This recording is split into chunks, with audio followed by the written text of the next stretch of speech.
Hello everyone, in this video I will show you how to make your Twitter account public. So once you update your app from the Play Store or the App Store, open your Twitter app. Now log into your account. Once you are logged in, you need to click on the profile picture that you see at the top left corner. Now you can check out for settings and privacy option, which is at the bottom. You need to click on that one. Now out of all these options, see the fourth option, privacy and safety. Tap on it.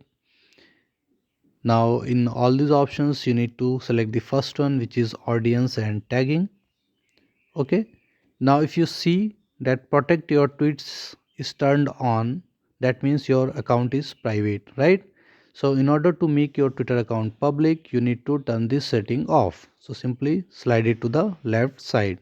Now this will make your Twitter account public. So this is the simple way to do it. So thank you for watching the video. Please like it and subscribe to my YouTube channel.